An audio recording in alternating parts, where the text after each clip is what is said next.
Hi, everybody. Welcome to the Dirt Trail Running Podcast. I'm Coach Lindsay, and we have Coach Loretta here, and we wanted to chat today about hills and all things training for hills, hilly races, how to go uphill, how to go downhill, any tips that we can possibly give everybody. But hi, Loretta. Hey, how are you? Doing really well. Thank you. Good. So, Excited to talk about hills. I love yes, hills. yes, and I think you're just a person to talk about with. Hills are not my expertise. I'm not gonna lie. But I've been really impressed every time you come out to the West Coast or Colorado. You really handle your hills no problem. So you've got some insight too from being living in a place where there's no hills and then Right, coming out right. I'm much better too. uphill than downhill. Downhill's not my Yeah, thing. most people it's not, and even for myself, it is where I tend to recover more than push. Some Mhm. people really love to push the downhill. I don't know. I'm tall, and I just feel like that's a long way to fall, like on a downhill. Well, I'm just the opposite. Like I'm short, but I still don't want to fall down. Exactly. It's not fun falling downhill, but there are ways that you can learn to be better at it. So that's why we're here to figure out those little tips on how to run downhill, how to run uphill. So let's just start with, how to run a hill. Yeah, yeah, Um, I like that. Let's break it down. So, Break you're it down. approaching a hill, like what should you think about for your feet? Maybe even the Right. lean, your arm. Yeah. Talk us through that. So it works for me, and what I tend to tell my athletes too is whenever I'm training somebody for any hill race, I start very small. This is a massive cardio thing that you don't really feel until you're in it. Like everyone that's ran a hill knows how hard that is. Your heart rate immediately spikes. So when I'm training people for hills, I generally don't tell them to focus on the heart rate because if you're not used to them, even if you're used to them, your heart rate's just gonna Always to go spike. It's up. what Yeah. it does. So if you think that, you shouldn't, based on your pace, shouldn't be going that high of a heart rate, you're wrong. You're climbing a hill. It's going to happen. So we start small. I usually give people, run 20 seconds Mhm. of the hill. And the best way, in my opinion, to do it is to shorten your stride. Shortening your stride works more efficiently. So having a shorter stride seems counterintuitive, but it focuses your mind too on just getting the single steps in versus the overstriding and not keeping proper form. Mhm. Short strides is best. It gets you up the hill faster. And then once you've kind of mastered how to run a hill, the ideal race way to run a hill, in my opinion, is to walk run it. So it Yep. kind of like negates what you've been doing because you're trying to run these hills. But when you piece it all together and you have like a 3 to 4 mile climb, you're not going to be able to run all of that. And it's not even smart to because then you're going to destroy your leg muscles for the Right. rest of your race. So what I do is I take my training of running 20 seconds at a time and I'll run 20 seconds, walk 20 seconds, run 20 seconds, walk 20 seconds. And I love testing this in real life.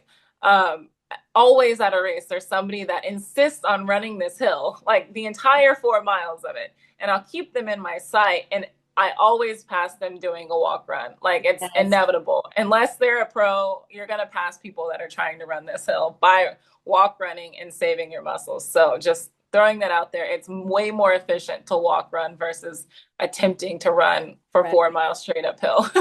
I would agree. And well, we're not really focusing so much, like you said, on heart rate because it is gonna be Mhm. elevated. It's still gonna keep that a little bit lower zone Yeah, because manageable. you're giving yourself that little bit of a break. And what you're saying is very similar to what I coach athletes too, that 15, 20-second Mhm.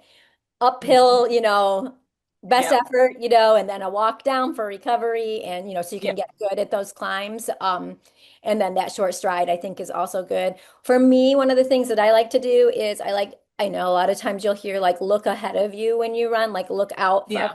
When I'm doing a hill, I like to bring my eye gaze down a little bit because it just makes the hill smaller for me. Yeah, Yeah, I don't know. Do yeah, you use that trick? Like kind of I not do. focusing at the top because it seems like it's forever. If I can kind of bring that gaze in, I can make it more manageable.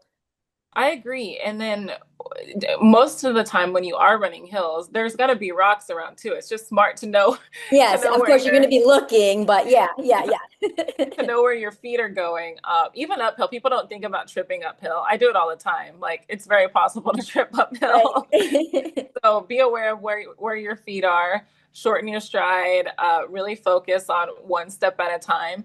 And again, you don't need to run, for 2 minutes straight, 3 minutes straight. You can maybe work up to that if that's something that you're really strong with. But running for 10 to 20 seconds is the perfect place to start. And that's exactly what I do in my races too. So that's perfect. Great way to start with working with your coach or individually. You can start making those little bursts longer and making the walk break shorter. So if I'm really feeling good in a race and I've got a 5 mile climb ahead of me, I can generally stretch that run time out longer and the walk time out shorter and have a shorter recovery, and be really efficient that way. But yeah, that walk run is absolutely the way to go. I remember when I first started, I'm not from a place that has hills. I'm from Houston. When I moved out to LA, and I started running hills, I had the idea like I could run them up. I was young, I was really fast, I could run them, but I wasn't getting up them any faster than my counterparts that were Right. hiking. So saving your legs for the end of a race, the middle of the race by adding in that walking piece is huge. Yeah, I remember my first ultra and naive. I had no idea. Like, I decided like a week out, I'm going to do this race, no Yeah. and we barely started the race, and we got to a hill, and everybody started walking, and I'm like, "What is this?" Like, But that wasn't something that I was even familiar with, but definitely learned a lot that day because it was the right technique to do. Was really yeah. hiking those hills or taking them at a little bit slower pace. I know some people Mhm. like to sometimes like charge the hill, and I think you're right. When you get into that point, then you end up passing that person later because Yeah. they burnt themselves out on the climbs. Is there anything special you do with your arms on the climb up? Oh, I think that my arms definitely want to pump more, Hmm. which I think is a good technique, but just be aware that you are expending more energy the Right. more arm pump that you use. But I think for most of us, that's just going to come natural to pump your arms more. I'm also famous for not recommended, but holding my sides. Oh, interesting. Okay. Yep. It kind of just keeps me like grounded, and I don't Uh-huh. use Yep. poles, but if you use poles, that kind of takes that arm. Yep. Your arms need to be doing something. So for me, Mhm. I kind of like to have them here. It keeps me more upright. But I destroy my sides. I have like like scratches on them at the end of a race. But or I'll try and hold my vest now. But we've all got our little things. But if you can use them to actually climb, I feel like that's the better option. Just don't tire yourself out that Right. way. Right. Yeah, I think that's a good tip. So Hmm. we are up the hill. Now what? Yeah. How do we get down? So coming downhill, I think most people will tell you they don't like going downhill versus uphill. The downhills are scary. It's very intimidating, especially if you're on a rocky downhill. Uh, like how do I do this? And sometimes I remember being at Leadville and I'm coming down Hope Pass, which is the big climb at Leadville, and you're like, okay, great. Like I can finally get some time back because literally I've been doing 40 minute miles because of the steep climb. And I'm like, I've got to get some of this time back. So you're like, great, a downhill. And then it's rocky. And I'm looking down and I'm doing like 18-minute downhills. I'm like, no. But what you can do, and you have to practice this because as your legs get fatigued, it's not going to handle it, the downhill like you're expecting it to, especially if it's rocky. Shorten your steps. That is the key to downhill running. The longer you put your foot on a surface, the more chance it has that it's going to slide out from under you. It feels so counterintuitive, but you've got to be really light on your feet when you run downhill. Yes. It almost feels when you start to practice it like you're out of control because you're like it's so counterintuitive to your brain to run fast down this more dangerous technical spot. Mhm. But you don't have to sprint down it, but just take much shorter steps, be much lighter on your feet, and do not hang on to a rock. Do not Right. ever trust a rock. Like Yep. I out at my trails here, there's a really popular hiking trail from Wisdom Tree to the Hollywood sign, and there's some big downhills that normal people are just not ready for. They're in Keds and Skechers. They don't know what they're doing out there. And I'll say, I'm gonna just go around you and just stay still because like they're never gonna make it down here very fast. And they'll Right. watch me run through it and they're like, what's the key? I'm like, be light on your feet. Like, don't, you're Right. staying too long on a rock. Yes, yes. I think that's the mistake that I make because I'm a little bit nervous about falling. Yeah. And so then I end up making it more difficult for myself because I am Mhm. breaking all the way down the hill versus Yeah. being Oh, nimble. We were hiking the Appalachian once and it was rainy. And so it was really oh, slippery and we were coming down a climb. And so I was anxious about it and, trying to be cautious. This guy comes running down past us in his flip-flops. I mean, I'm like, I can barely stand on 2 feet in my hiking boots, and you're on your yeah. flip-flops. I think that was the key, is that he was nimbly going down the Yeah. hill, with little short strides, and I was trying to brake on the way Yeah. down. So Yeah. I I think mean, that's think of a huge. goat, like Yes, a goat exactly. goes downhill so effortlessly because, and it's a massive animal, but it's not staying Yes. in one spot for too long. Yes, yes. I love that analogy because that's what I used to watch my son run and I would be like, you run like a deer out here, like Yeah. and he could fly because he was in that, kind of emotion. So I think that's Yeah. really a good tip. But I also think, we don't need to be prepared for downhill running. We don't need to do as much downhill running as we do Mhm. uphill climbs. And I Yeah. think we just kind of need to sprinkle that in because too much of it can be, dangerous for us Yeah. as far as risking injury. So, Yep. sprinkling it in. So a lot of times maybe you'll see in a training plan is hill repeats, and a lot of times the downhill is more of a walking down the hill versus Mhm. running Yeah. quickly down the hill. Right. Yeah. And that's crucial too. Like I had mentioned, my downhill running is generally for my recovery. I try and make those downhills not too slow because you can't, if you're up against a clock and you're facing cutoffs, the Yeah. downhill is where you're going to get your time back. But I also like to use that as the recovery piece because you just exhausted yourself going uphill. If it's an immediate downhill, you're going to take a little bit of time just to get your feet under you, get your breath under you. But just keep an eye on your pace and make sure that you're able to go a little bit faster than you were going on the uphill. Because Mm. believe it or not, I've definitely made those two equal before. Just because Right, you're going downhill doesn't mean you're going to go any faster if you're not being consciously aware of it. right, right. But a big way to train for this is doing agility work, doing any sort of fast feet drills Mhm. are crucial. Like we lose that as we get older, the ability to just be really quick and nimble on your Yep. feet and focus on how to get your feet off the ground as quick as possible, to prevent ankle rolling. Ankle rolling is huge on downhill running. Like Yeah. it's sometimes I feel like a baby deer running downhill to where like once you get an ankle roll, like it keeps going. Right, right, exactly. So Yeah. just getting that practice piece in of finding the single leg stability, making sure your quads are able to handle it. A lot of people's quads just completely are trashed at the end of a long downhill. It's a whole sort of puzzle that you have to figure out how to put together for being efficient uphill and downhill. Agreed. So let's just talk about this a second. So we're talking a lot about climbing like mountain trails or technical Mhm. trails. Let's talk about hills on courses that are maybe paved courses. I know you've done some of the Yeah. Revel events where that's all downhill. There's Hmm. other marathons I'm sure that you're doing you're doing just regular hills. I know when we were in San Diego, there were a few hills that we ran together. Yeah. Was it San Diego that, yeah, we ran San Diego Yeah. together. Yeah, Yeah. there were some hills there. Like, how do you approach those kind of hills? In a shorter distance race. Yeah, so I mean, let's just relate it to the San Diego one since we both have done that Yes. one. Yeah. It's a hilly race, and then there's a massive, not a hill, it's a climb. It's There's a a climb massive, like, forever on yeah, a highway. it's at least a mile. I think it's closer to two It miles. might be. Yeah. Just big, big hill. You've got to, I think the first year I did it, I think I ran the whole thing. When we ran it, I threw it. I'm like, I'm going back to ultra running. I'm walk Yes. running this thing. Me too. But depending on how big your hill is, if you're in a marathon situation and you're after a time goal, you should know that going into it. So if you're going to go run New York, LA, San Boston. Diego, Boston, you've got to be prepped for these hills. So in your training now, it switches to maybe you do want to run those hills. Maybe that is your training goal in your plan. And most of those hills are definitely under a mile, minus the San Diego one. I can't remember how long Heartbreak Hill is, but you can run it. You can definitely run it. So train for that. Train to really get that heart rate way up and Mhm. figure out how to run that hill.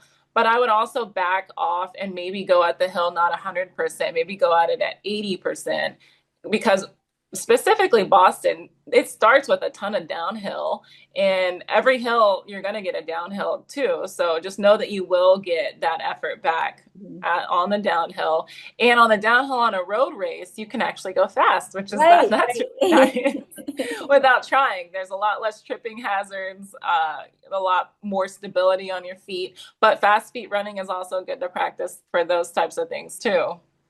Yeah, that's a good point. And yeah, let's go back to that San Diego climb. I didn't think I was ever going to get this up to the top, and I've never seen so much carnage in a marathon. I felt like when we got to that point, I was in an ultra. Now, these were people running like 3:15, 3:30 marathon, Yeah. and they were like all walking. And my son Yep. was sub 3 hours, and he said there were people walking in, when he was coming through. And I just thought funny, and it wasn't something I expected. I didn't really know what to expect in the course that much. I did not expect that, and it was also Yep. full sun, so it was really getting warm. Yeah.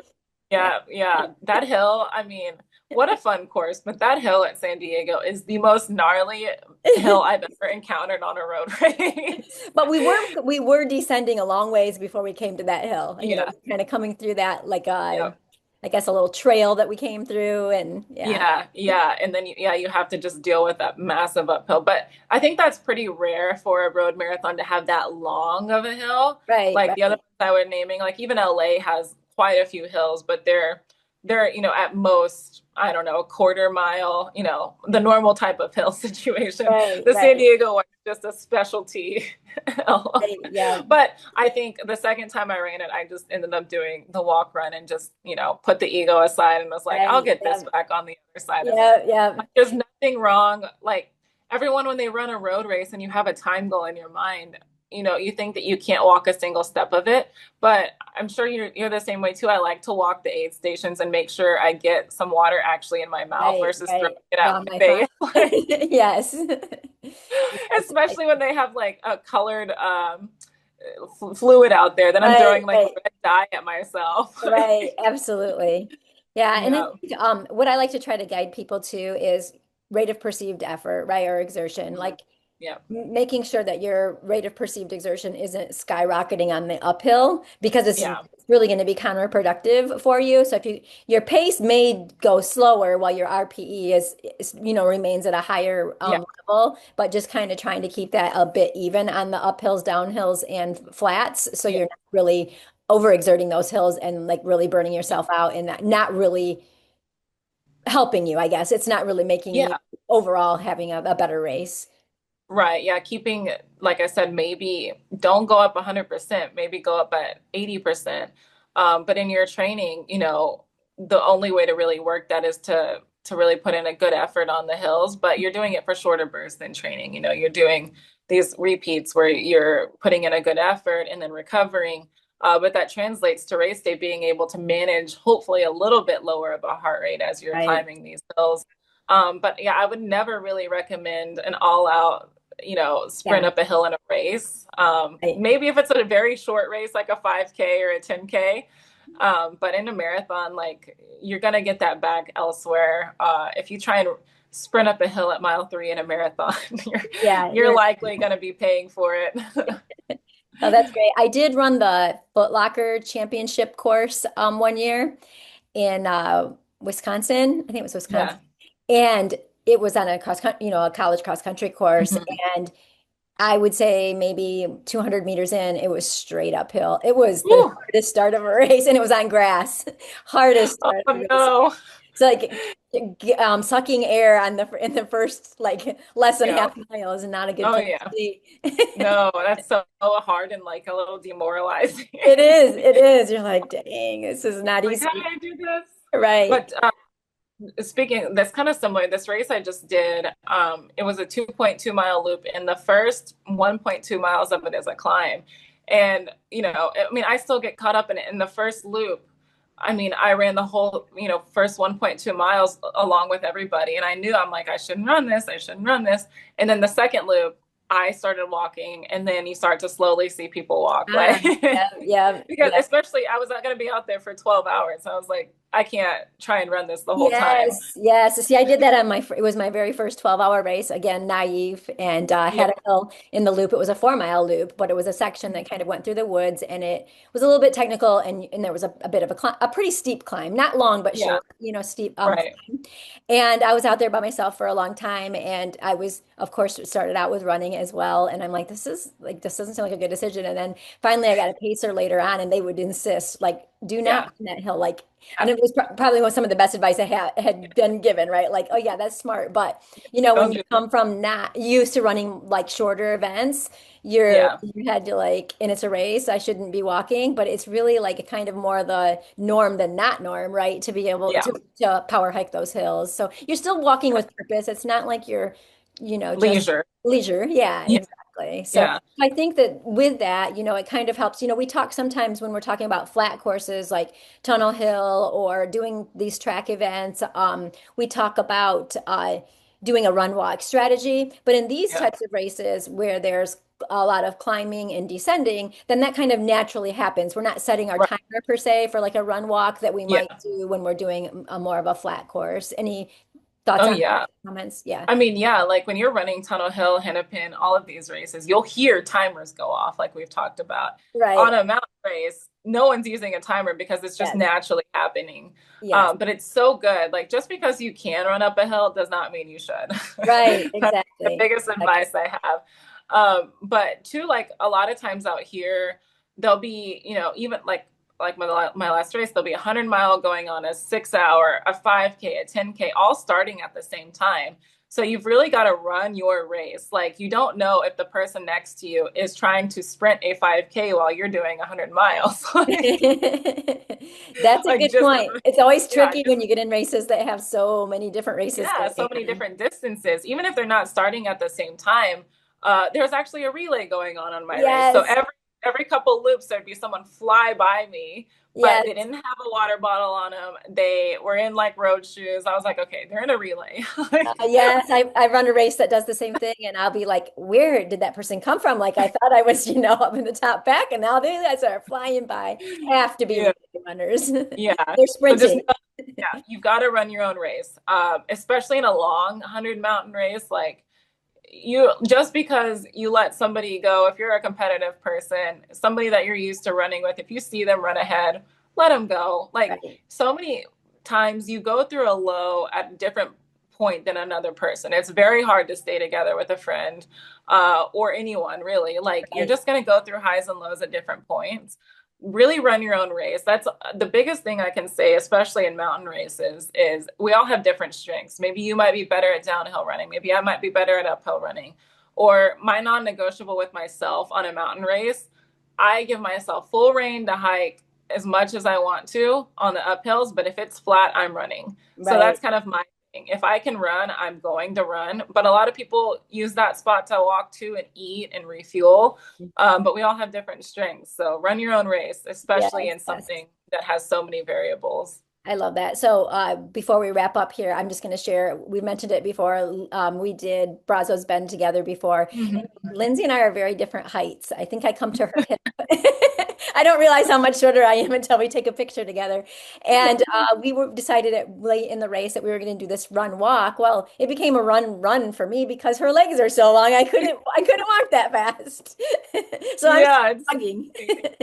and that happens to me sometimes too with my friends that are even taller than me or just faster walkers. Like I've really worked hard on getting my walk to be fast because like it's so easy on a race to not walk with purpose. Like Yes, you got yes, it make is. that your goal if you're listening to this, whatever the purpose is, whether it's be really fast and efficient walker or a good, if you're going to walk, you might as well use it. Put on your sunscreen, eat, drink. Like Yes, yes, if you're going to be exactly. walking, that's the time that you can really like focus on eating your fuel because that's probably number one, and then drinking as well.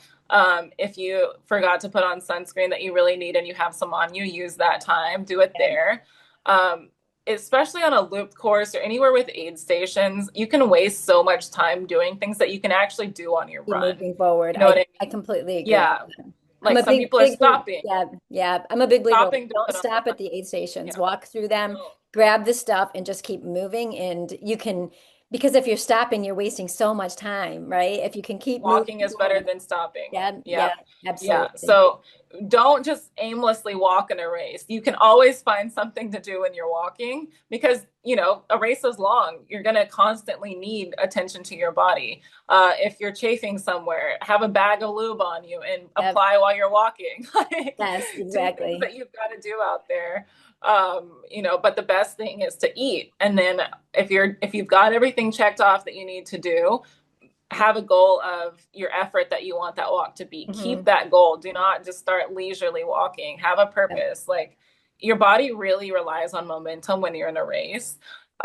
If you start to go slow and lazy with your walking, it's very hard to get out of it. Yes, So yes, it is. yeah, keep that momentum high because that'll translate to your running portions too. Like that'll translate to how fast you are in and out of an aid station. That'll translate to your mind, all of it. So have a goal. If you're going to walk, which we most likely are, have a goal with your walking, whether it be let's focus on form, try to not lean over too much. Focus on short steps, visualize what you need at your next aid station. There's always something you can be doing if you're Right. walking. Absolutely. Love that tip. All right. Yeah. Anything else you want to add about hills? I think just the portion of the training that I know is really helpful that you were mentioning is just how to figure out how to train for hills, the strength training, the boxed work, the treadmill, the overload, all of it. I think it's all really important in figuring out how to go uphill and downhill. Right. Yep. I love that too. I think we did kind of gloss over a little bit, but I think we both use a lot of power hiking in our training for our athletes to get them ready for some of these bigger Yeah. climbs and spending some time at higher incline. There's treadmills that Mhm. go anywhere from 15 to 40%. So, depending on Yeah. what you have, you can kind of take advantage of that as well. I know I have a few athletes that have that, 40% incline, and they can really get in a lot of nice steep hiking in a short Yes. amount of time. So the other piece I like to throw in, and I think we've talked about it before, is elevation goals. So if you are training for some of these bigger events that have a lot of elevation in them, then you can really work on that every week and give yourself a goal of how much you want to hit. Because it's easy to go out and Yeah. not get very much in, especially if you live in Yeah. the West. So you might have to be a little bit more purposeful about it, to be able to get in that elevation that you need for the big race that you're Right. going to do. Absolutely. Yeah. And there's always ways to adapt. If you have any questions on how to adapt, if you live in a place that is not very hilly, reach out to one of us. We always have tips and tricks. And that's maybe something we can do some videos on. But just because you live somewhere where it's flat does not mean you can't do a hilly or a mountain race. Right. Like it happens all the time. You can do it. Just got to get a little creative, but that's Right. what we're here Exactly. for. Yeah. All right. Well, it was nice chatting. Keep your eyes out. Coach Lindsay is gonna, I believe, release a reel in the near future about running up and down hills, so you can get some tips from the expert. So thanks. It was nice meeting and catching up. Yeah. Thank you. Thank you, everyone. Talk to you guys soon. Bye.